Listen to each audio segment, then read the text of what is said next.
বন্ধুরা, এই রকম ছোট মাছ দিয়ে পাট শাকের তরকারি খেতে কিন্তু দারুণ লাগে।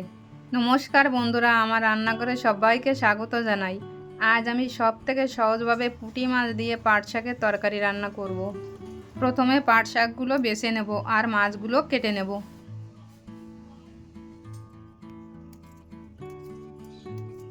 বন্ধুরা, পাট শাক খেতে কার কার ভালো লাগে কমেন্ট করে জানাবেন, আর আমার তো খুবই ভালো লাগে খেতে।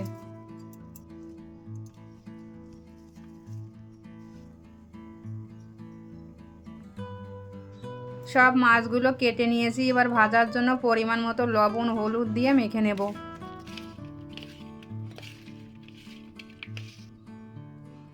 মাছ ভাজার জন্য কড়াইতে সরিষার তেল দিয়ে দেব।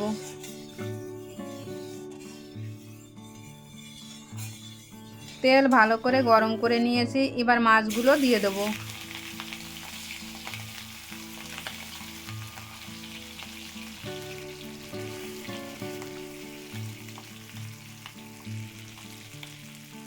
মাছ এক পিঠ ভাজা হয়ে গেছে, এবার উল্টিয়ে দেব।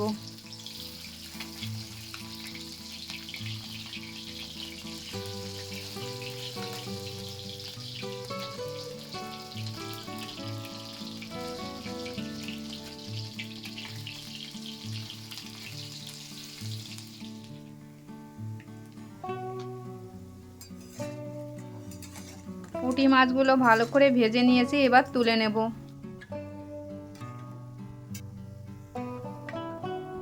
এই একইভাবে বাকি মাছগুলোও ভেজে নেব।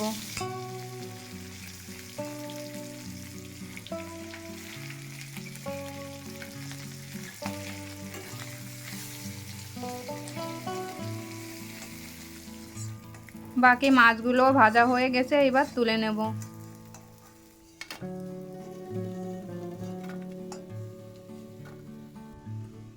কড়াইতে একটু সরিষার তেল দিয়ে দেব। এবার কালো সরিষা দিয়ে ফোড়ন দেব। এবার কয়েকটা রসুনের কোয়া আর কাঁচা লঙ্কা দিয়ে দেব।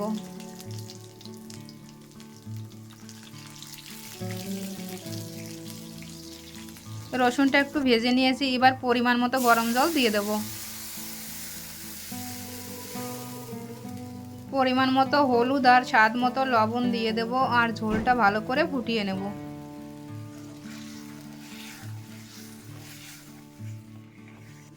ঝোল ভালো করে ফুটে উঠেছে, এবার পাট শাকগুলো দিয়ে দেব। বন্ধুরা, পুঁটি মাছ দিয়ে পাট শাকের এই রেসিপিটা যদি আপনাদের ভালো লাগে লাইক করবেন আর শেয়ার করবেন। আর যে সকল বন্ধুরা আমার চ্যানেলে নতুন সবাইকে অনুরোধ করছি সাবস্ক্রাইব করে আমার পাশে থাকার।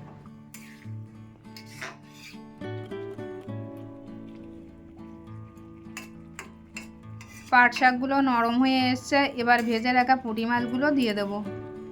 বন্ধুরা, বাড়িতে একবার যে কোনো ছোট মাছ দিয়ে পাট শাক রান্না করে খেয়ে দেখুন, খেতে দারুণ লাগে।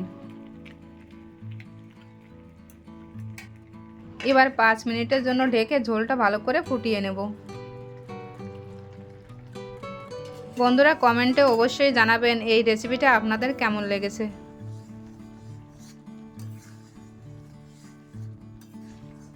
পুঁটি মাছ দিয়ে পাট শাকের তরকারি হয়ে গেছে, এবার নামিয়ে নেব। সম্পূর্ণ রেসিপিটা দেখার জন্য সবাইকে অনেক ধন্যবাদ। সবাই ভালো থাকবেন, সুস্থ থাকবেন।